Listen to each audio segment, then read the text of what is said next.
Hello students, so আজি আমি discuss কৰিম ক্লাস 10 হাফ ইয়াৰলি এক্সামৰ সিলেবাস। তো তোমালোকে যদি ইতিয়ালে সিলেবাস পোৱা নাই ভিডিওটো সম্পূৰ্ণ চাবা, গুটেখিনি সাবজেক্টৰ কাৰণে আলোচনা কৰিম। প্ৰথমে চাম আসামিজ সাবজেক্টৰ কাৰণে কি আহিব।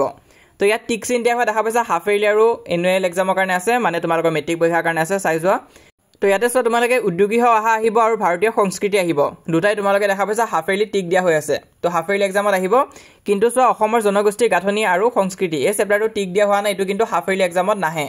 ঠিক তেনেকুৱাকৈ তোমালোকে চোৱা ইন্টাৰনেটৰ তিতা মিঠা আহিব, তাৰপিছত অৰুণিমা সিংহা এই চেপ্টাৰটো আহিব, অৰণ্য যাত্ৰাটো আহিব, কিন্তু পাৰস্যত এভমুখীটো নাহে, ইয়াত টিক দিয়া হোৱা নাই।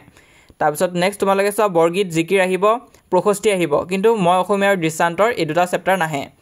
তাৰপিছত গ্ৰামাৰ কি আছে তোমালোকে চাই যোৱা, স্ক্ৰীনশ্বট মাৰি ল'বা, ইম্পৰ্টেণ্ট আছে এইখিনি ভালকৈ চাবা। তাৰপিছত তোমালোকে ভাৱ সম্প্ৰসাৰণ, তাৰপিছত প্ৰতিবেদন বা আবেদন ইয়াৰ ভিতৰত যিকোনো এটা লিখিব লাগিব, অৰ বুলি থাকিব তোমালোকে লিখিবা। তাৰপিছত নেক্সট ৰচনা আহিব আৰু দ্ৰুতপাঠো চাব লাগিব। দ্ৰুতপাঠ মানে তোমালোকৰ বৈচিত্ৰ্যময় অসমখনৰ পৰা আহিব, তাৰ পৰা তোমালোকে যিকোনো তিনিটা জনগোষ্ঠী ভালকৈ চাই থৈ দিবা। তাৰপিছত নেক্সট চোৱা, নেক্সট আহিব তোমালোকৰ প্ৰাচীন ভাৰতীয় শিক্ষা এই চেপ্টাৰটো চাবা, আৰু থৰ্জ আৰু ধৰভাই এই চেপ্টাৰটো চাব লাগিব, এইখিনি ইম্পৰ্টেণ্ট আছে। আৰু ইয়াত গ্ৰামাৰখিনি দিয়া হৈ আছে, গ্ৰামাৰখিনি আহিব। তো এইখিনি আছিলে তোমালোকৰ হাফ ইয়াৰলি এক্সামৰ আছামিজ চিলেবাছ। নেক্সট এতিয়া আমি ইংলিছৰ চিলেবাছখন চাম। ইংলিছত কি কৰা হৈছে, যোনখিনি চেপ্টাৰ বা টপিক আহিব সেইখিনি আণ্ডাৰলাইন কৰা হৈ আছে। ইয়াতে চোৱা আনচিন পেছেজ আহিব, ট্ৰান্সলেশ্যন বা ছাবষ্টেন্স তোমালোকে লিখিব লাগিব। তাৰপিছত ষ্টৰি ৰাইটিং লিখিব লাগিব, লেটাৰ ৰাইটিং আহিব, ভকেবুলাৰী আৰু চিন্থেটিছ অফ চেণ্টেন্স এই টপিকখিনি আহিব। তাৰপিছত প্ৰোজ পাৰ্টত চোৱা এই লেটাৰ টু গড আহিব, নেলছন মেণ্ডেলা আহিব আৰু কুৰ্ক চেপ্টাৰটো আহিব। এই তিনিটা ইউনিট টেষ্টতো আহিছিল আৰু হাফ ইয়াৰলিটো এই তিনিটাই আহিব। তাৰপিছত পইট্ৰি পাৰ্টত চোৱা তোমালোকে এই টাইগাৰ ইন দ্য জু আৰু এমেণ্ডা চেপ্টাৰটো আহিব।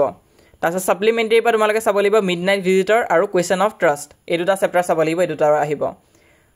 তাৰপিছত নেক্সট এতিয়া আমি মেথছ চাম। তো এখন হৈছে মেথছৰ চিলেবাছ ক্লাছ 10ৰ কাৰণে চোৱা। ৰিভিজন চেপ্টাৰটো আহিব, ৰিভিজন চেপ্টাৰ পাৰ্ট 1 আৰু পাৰ্ট 2টো আহিব, পাৰ্ট 3টো কিন্তু নাহে। তাৰপিছত নেক্সট চোৱা ৰিয়েল নাম্বাৰ আহিব, পলিনমিয়েল আহিব, গোটেই চেপ্টাৰটো আহিব। তাৰপিছত চেপ্টাৰ 3টো আহিব আৰু চেপ্টাৰ নাম্বাৰ 4টো আহিব। চেপ্টাৰ নাম্বাৰ 5টো হাফ ইয়াৰলিত নাহে। তাৰপিছত 6টো আহিব, কিন্তু 6ত তোমালোকে এক্সাৰচাইজ 6.3 লৈ চাব লাগিব, তাৰ পিছৰখিনি চাব নালাগে। তাৰপিছত চেপ্টাৰ নাম্বাৰ 7টো আহিব আৰু চেপ্টাৰ নাম্বাৰ 8টো আহিব। তো এইখন আছিলে হাফ ইয়াৰলি এক্সামৰ চিলেবাছ মেথছ ছাবজেক্টৰ কাৰণে। তো এইখিনিয়ে হয়, কিবা ডাউট বা কনফিউজন থাকিলে তোমালোকে মোক কমেণ্ট বক্সত সুধিবা। লগতে কাম এটা কৰিবা, সকলোৱে কোনখন ডিষ্ট্ৰিক্টৰ পৰা চাই আছা মোক কমেণ্ট কৰি দিবা। তোমালোকৰ ডিষ্ট্ৰিক্ট কেইখন জানিলে মই কমেণ্ট কুৱেশ্যন দিওঁতে সুবিধা হ'ব, তো সেইটো জনাই দিবা।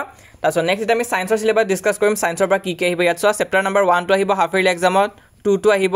তাৰপিছত চেপ্টাৰ নাম্বাৰ 3 আৰু 4টো কিন্তু হাফ ইয়াৰলি এক্সামত নাহে। তাৰপিছত চেপ্টাৰ নাম্বাৰ 5টো আহিব, 6টো আহিব, 7টো আহিব, 8টো নাহে। তাৰপিছত 9টো আহিব, 10 আহিব আৰু 11 আহিব। চেপ্টাৰ 1, 2, তাৰপিছত 5, তাৰপিছত 6, 7, 9, 10, 11 আৰু শেষত চেপ্টাৰ নাম্বাৰ 14টো আহিব। তো এইখিনি আহিব টোটেল 90 মাৰ্কছ আৰু 10 মাৰ্কছ তোমালোকৰ প্ৰেক্টিকেলত থাকিব। তাৰপিছত আমি চাম লাষ্ট ছ'চিয়েল ছায়েন্সৰ চিলেবাছ। ছ'চিয়েল ছায়েন্সৰ কি আহিব চোৱা। ইয়াতে হিষ্টৰী পাৰ্টত চোৱা তোমালোকে চেপ্টাৰ নাম্বাৰ 1টো আহিব, চেপ্টাৰ নাম্বাৰ 2টো আহিব আৰু চেপ্টাৰ নাম্বাৰ 3টো আহিব। হিষ্টৰী পাৰ্টৰ পৰা প্ৰথম 3টা চেপ্টাৰ তোমালোকে ভালকৈ চাব লাগিব, এইখিনি চাবা ভালকৈ। তাৰপিছত নেক্সট এতিয়া আমি জিঅ'গ্ৰাফী পাৰ্টটো ডিছকাছ কৰিম। জিঅ'গ্ৰাফীটো তোমালোকে চেপ্টাৰ নাম্বাৰ 1টো চাব লাগিব, ইকনমিক্স জিঅ'গ্ৰাফী এইটো আহিব। তাৰপিছত চেপ্টাৰ নাম্বাৰ 2টো আহিব এনভাইৰমেণ্টেল প্ৰব্লেমছ। জিঅ'গ্ৰাফী পাৰ্টৰ পৰা তোমালোকৰ প্ৰথম দুটা চেপ্টাৰ আহিব, তাৰপিছত পলিটিকেল ছায়েন্সৰ এটা চেপ্টাৰ আহিব আৰু ইকনমিকৰো প্ৰথম চেপ্টাৰটো আহিব। পলিটিকেল ছায়েন্সৰ প্ৰথমটো আৰু ইকনমিক পাৰ্টৰো প্ৰথম চেপ্টাৰটো আহিব। তো এইখন আছিলে ছ'চিয়েল ছায়েন্সৰ চিলেবাছ। তো গোটেইখিনি ছাবজেক্টৰ চিলেবাছ আমি ডিছকাছ কৰিলোঁ, ইলেক্টিভ কিখিনি বেলেগ এদিন ডিছকাছ কৰিম। তো তোমালোকে যদি এতিয়ালৈ আমাক হোৱাটছএপত ফ'ল' কৰা নাই, হোৱাটছএপত ফ'ল' কৰি দিবা, লিংকটো পিন কমেণ্টত দিয়া হৈ আছে, তাত ক্লিক কৰিলে হোৱাটছএপ পেজটো অ'পেন হ'ব, সেই পেজটো ফ'ল' কৰি ল'বা। তো আশা কৰিছোঁ সকলোৱে ফ'ল' কৰিবা বুলি, আৰু তাৰোপৰি তোমালোকে আমাৰ এই চেনেলটো ছাবস্ক্ৰাইব কৰিবা। যিসকলে এতিয়ালৈ ছাবস্ক্ৰাইব কৰা নাই তোমালোকে চেনেলটো ছাবস্ক্ৰাইব কৰি ল'বা, আমি যিমান পাৰোঁ সহায় কৰি যাম।